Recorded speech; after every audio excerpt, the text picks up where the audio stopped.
Halo semuanya, selamat datang di Sebelum Pukul 3, di mana kita akan membahas berbagai hal terkait dunia metafisik, misteri yang ada di dunia, fenomena-fenomena gaib, paranormal, spiritual, supranatural, aneh tidak logis yang ada di sekitar kita, termasuk di dalamnya kasus Subang. Tapi sebelum itu, mari dengarkan dulu pesan-pesan berikut ini.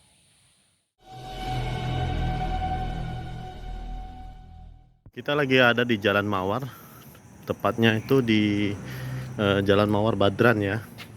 Tuh, dari situ penginapan kita di ujung sana tadi. Terus sekarang kita lagi ke nih Warmindo Gudang Curhat. Nah ini jadi konsepnya itu seperti gudang, tapi antik gitu. Banyak banget barang-barang antik di sini.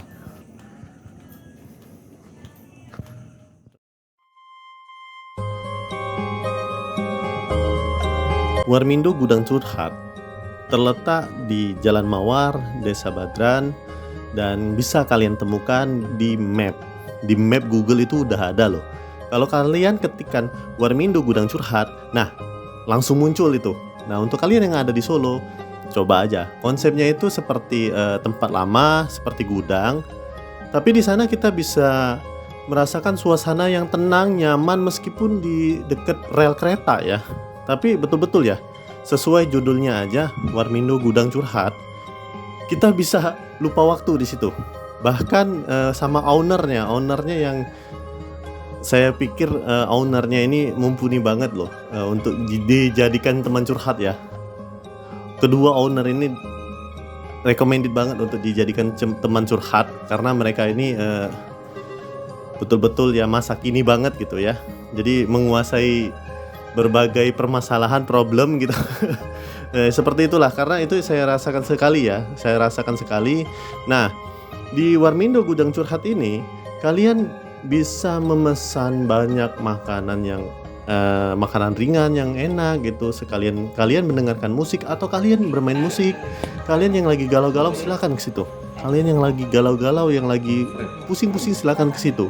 Suasananya tenang banget, saya jamin. Untuk kita lihat nih, ini kedua owner ini nih orangnya seperti ini, supel, perhatian. Kemudian plusnya di sini kalian bisa melihat barang-barang antik, kemudian kalian akan disuguhi aromaterapi. Jadi suasananya nyaman banget, sesuai deh dengan namanya yang gudang curhat gitu.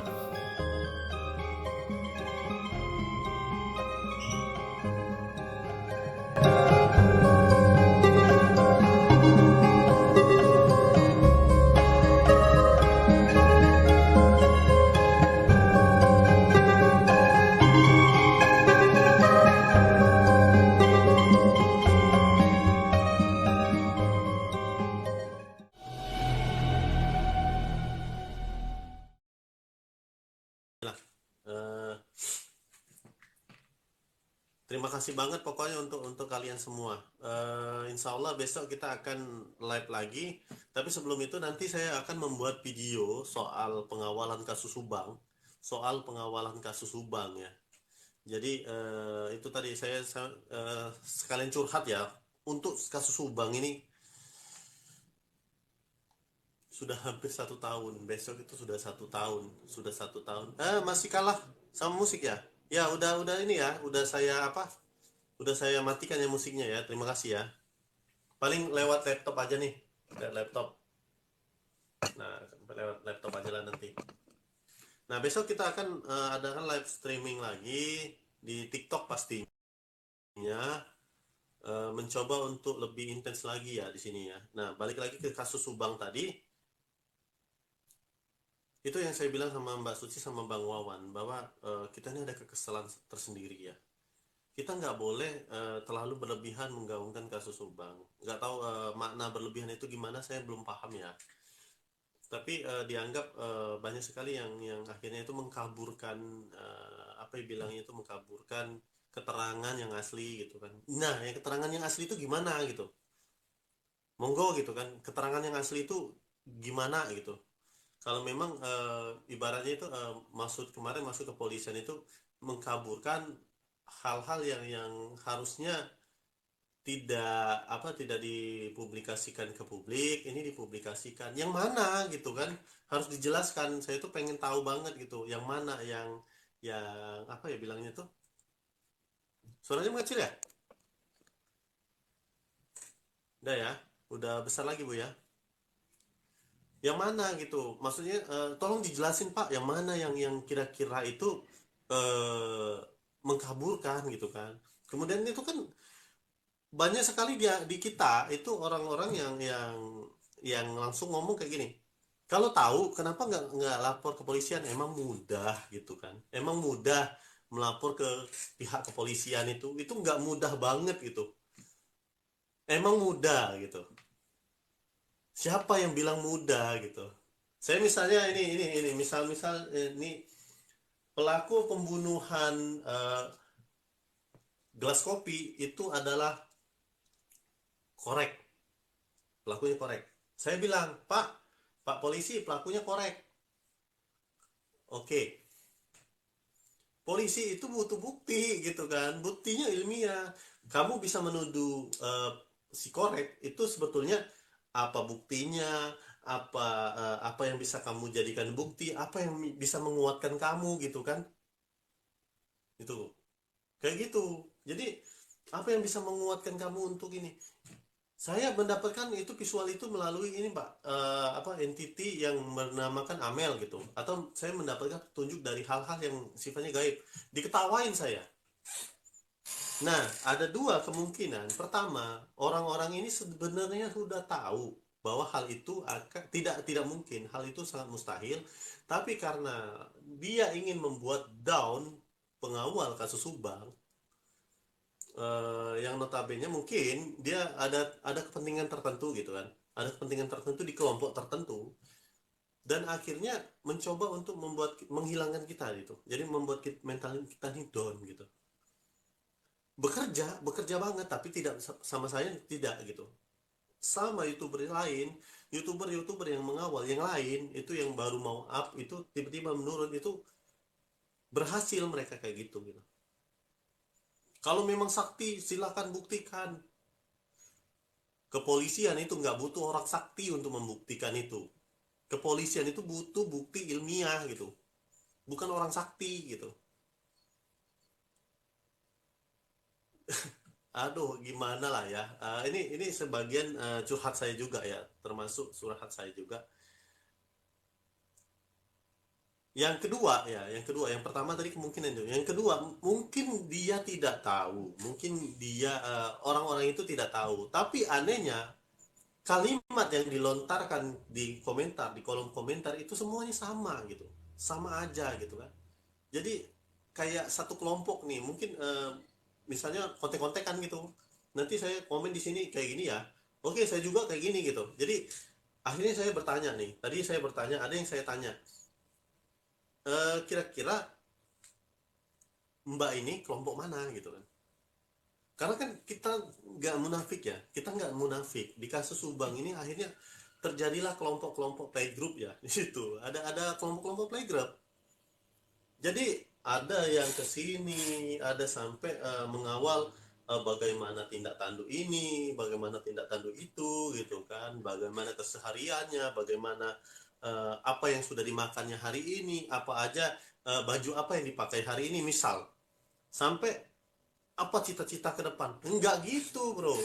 Maksud saya mengawal sebuah kasus pembunuhan enggak mesti kita mengawal keseharian para saksi gitu kan, atau mungkin karena mungkin kita curiga kepada para saksi. Coba kalian perhatikan di channel Seputik, Seputik itu mencurigai satu saksi yang pada malam itu dihubungi oleh Amel, mencurigai satu sakti yang pada malam itu dihubungi oleh Amel. Tapi di channel kita itu tidak pernah mencoba untuk menggoreng-goreng lebih tinggi lagi, karena kita membutuhkan bukti gitu. Kita membutuhkan bukti yang lebih banyak. Nggak cuma sekedar saya menerawang Pak, ini pelakunya ini. Udah jelas, padahal saya membuat sebuah clue kepada kalian. membuat sebuah clue agar kalian tetap semangat nih mengawal kasus ini dengan sudut pandang yang berbeda dari orang lain gitu. Kita membuat sudut pandang yang berbeda. Kita keluar dari kotaknya gitu. Saya buat clue pria berkacamata karena di situ jelas banget pria berkacamata. Pria muda ini berkacamata. Kemudian kalau misalkan kalian menonton ulang videonya Pam Gumai, itu Pam Gumai menjelaskan muda. Kemudian tubuhnya ini hampir ideal, tapi agak-agak overweight dikit. Wah langsung menggoreng lah, overweight berarti orangnya ini gemuk. Itu mah bukan lagi ideal, itu mah sudah betul-betul real overweight gitu kan. Jadi perlu banget kalian mendalami hal-hal yang sifatnya itu apa masa tubuh lah segala macam itu masih perlu diteliti lagi. Kemudian kita ini tidak bisa menutup diri dari kemungkinan-kemungkinan terlibatnya orang-orang dekat, iya.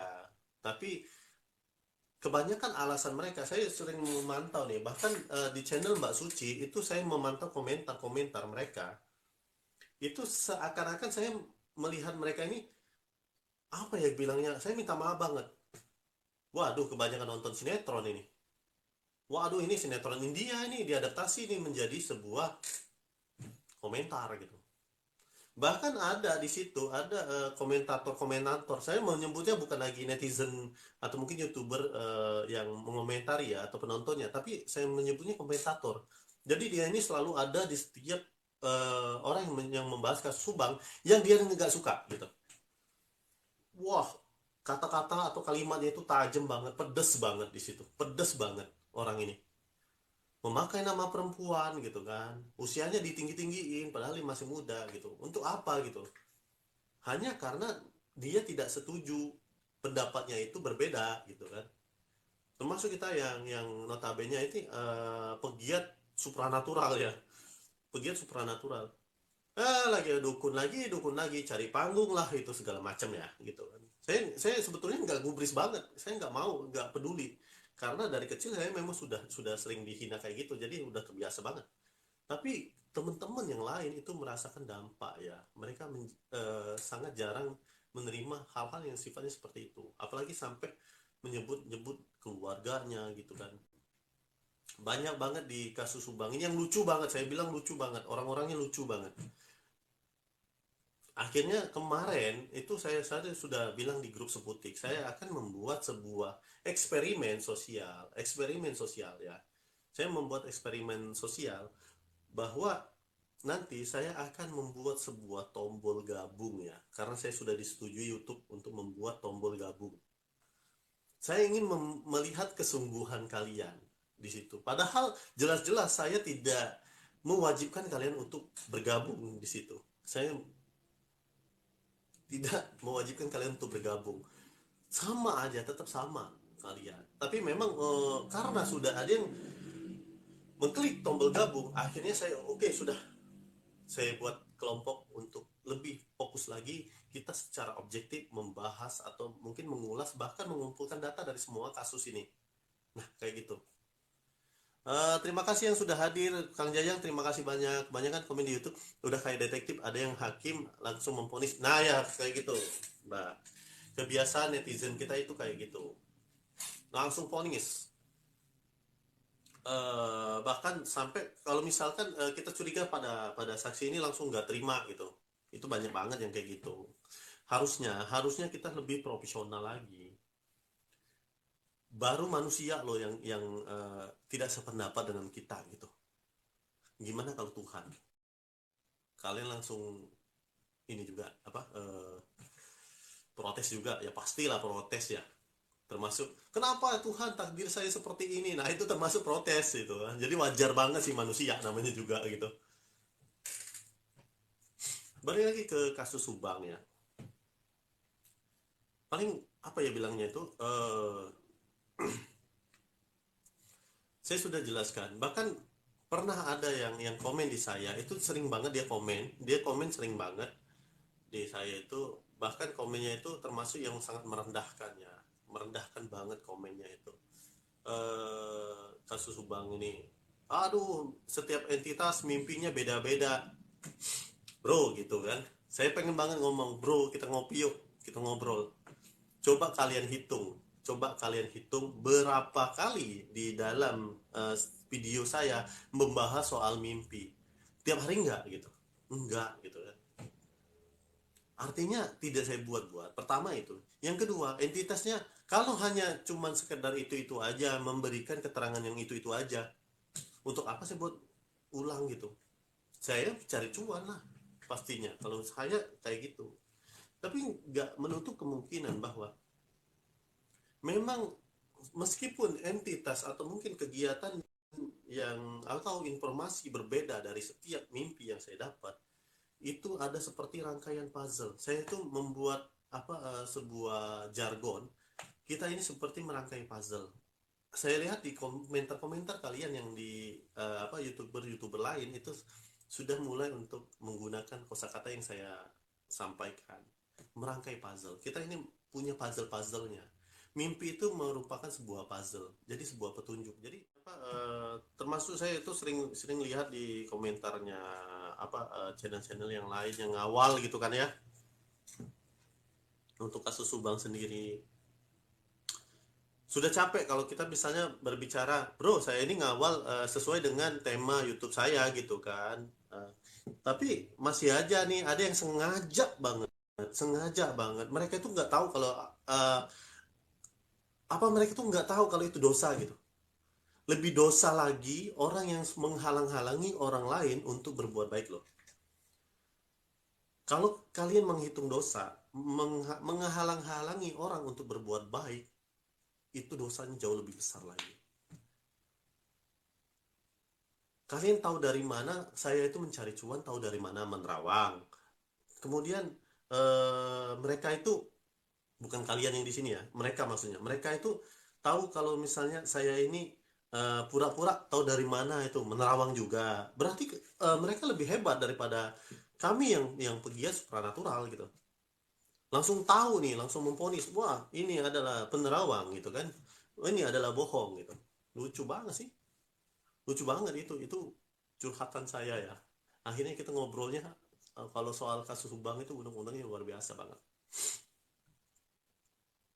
Coba kalian lihat nih, coba kalian lihat ya, sekarang bagaimana perkembangan kasus Subang. Jangan di tempat enggak. Kalau tidak ada hal-hal yang sifatnya itu sentilan, tetap aja seperti ini nih. Saya akan membuat sebuah sentilan-sentilan ya. Saya itu selalu hadir untuk membuat sentilan-sentilan di situ. Bukan berarti saya mencari sensasi, tapi saya mendongkrak kinerja pihak kepolisian yang memang punya andil untuk mengurus kasus Subang.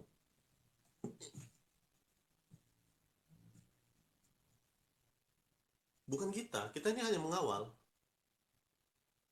Jadi saya pernah membuat hashtag, nah itu tuh, kasus Subang entah kenapa gitu. Oke, saya bereksperimen. Maaf, saya bereksperimen di sini. Saya lebih dari 1 minggu tidak tidak mencoba untuk menggelitik kasus Subang lagi. Bahkan dengan metafisika pun saya tidak menggelitiknya gitu.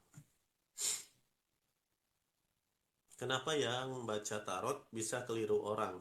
Karena seperti ini Bu, sebetulnya termasuk metafisika, termasuk saya juga, itu kalau misalkan kita menerawang atau kita memperkirakan sesuatu dengan simpanan, apa ya bilangnya itu, simpanan energi otak atau simpanan ingatan yang ada di dalam tubuh, yang di dalam pikiran kita, kita akan terpengaruh, jadi tidak lagi objektif, jadinya kita akan subjektif. Nah itu yang saya hindari banget. Saya hindari banget. Misalnya kalau saya sudah mendapatkan berita informasi bahwa meskipun informasi itu palsu, misalnya si korek ini sebetulnya dia ini benci sekali sama Ibu Tuti, sama Amel, dia ini selalu emosian orangnya. Saya sudah dapat itu kan, sudah dapat gitu kan. Nah akhirnya karena saya terpengaruh itu, bacaan saya juga saat saya nerawang juga saya akan dipengaruhi. Siapa yang mempengaruhi kita? Jin dan iblis. Nah itu kayak gitu. Dark magic itu luar biasa. Dari sisi metafisika, kenapa terjadi huru-hara di antara para netizen bahkan para YouTuber? Sebetulnya itu huru-hara itu memang sudah diciptakan sejak awal sekali kasus pembunuhan ini sudah ada, Mbak. Ada sebuah kepentingan di sini yang membuat orang-orang itu saling mengkelompokkan satu sama lain. Jadi kita itu dibuat kelompok sendiri. Targetnya bukan orang-orang di luar daerah, tapi targetnya orang-orang yang ada di sekitar Subang bahkan Jawa Barat. Nah itu sudah ada. Hanya saja saat ini yang jauh lebih tajam lagi gitu, jauh lebih tajam lagi ininya apa ya bilangnya itu uh, huru haranya gitu, jauh lebih tajam lagi gitu. Harus ada gebrakan, harus ada gebrakan. Kalau nggak ada gebrakan nggak bakalan selesai nih gitu. Iya, kasus Subang akan selesai ya, betul. Kapan tapi gitu kan? Ya kalian itu tidak boleh menggoreng-goreng masyarakat gitu dengan informasi-informasi liar, opini-opini liar. Yang mana gitu yang liarnya gitu? Yang mana jelasin gitu.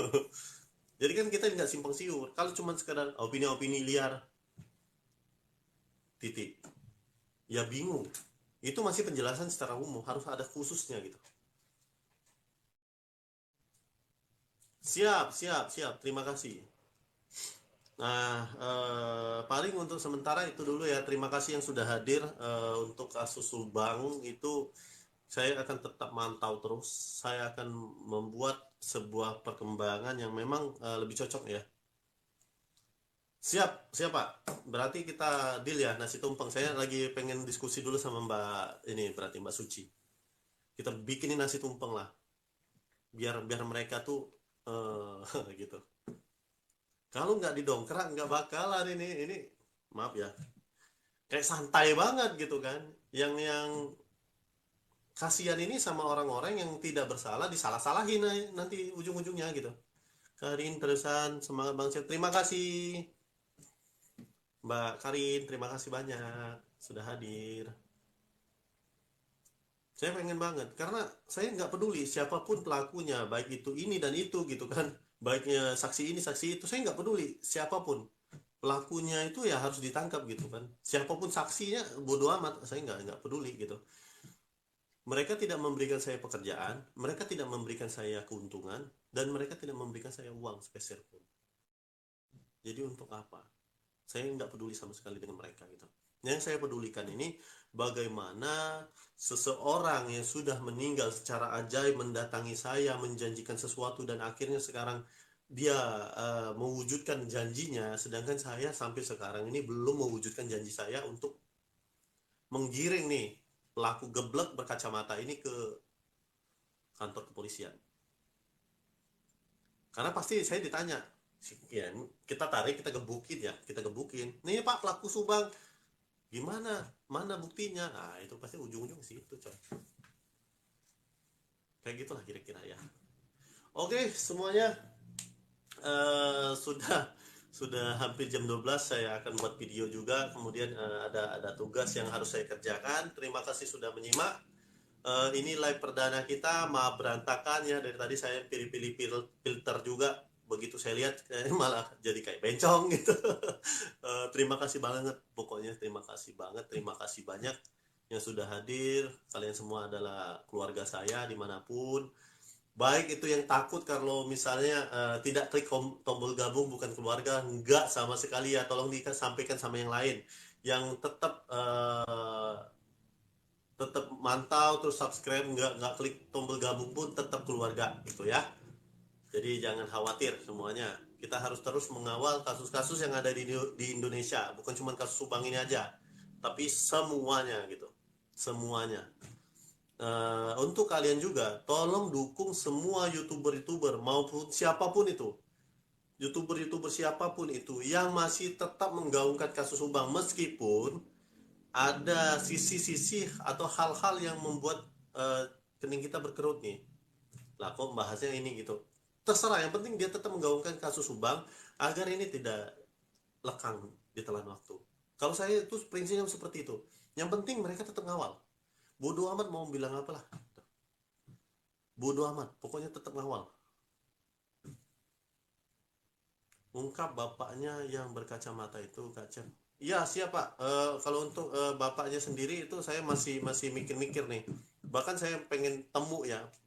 Nggak temu sih. Seenggaknya saya punya data diri dia gitu, secara pribadi gitu. Mau saya lihat, jadi saya bisa mengetahui riwayat si orang ini gitu kan. Oh iya, sebelum ditutup ya, coba kalian perhatikan saksi mana aja yang memiliki mata hitam, yang memiliki mata itu seperti orang yang tidak memiliki jiwa. Jadi matanya itu kosong banget. Kalau menatap itu kosong banget. Matanya itu kosong banget. Itulah pelakunya. Oke? Saya nggak mengarahkan ke siapapun, tapi jelas banget karena kemarin tuh saya iseng-iseng ya sama istri saya. Dia kan nggak tahu nih siapa-siapa, namanya siapa-siapa gitu kan. Saya sembarang orang, bahkan ada artis Korea yang saya bilang ini bukan pelakunya gitu.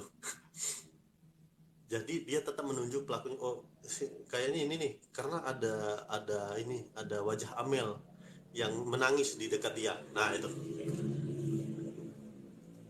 Oke, semuanya terima kasih.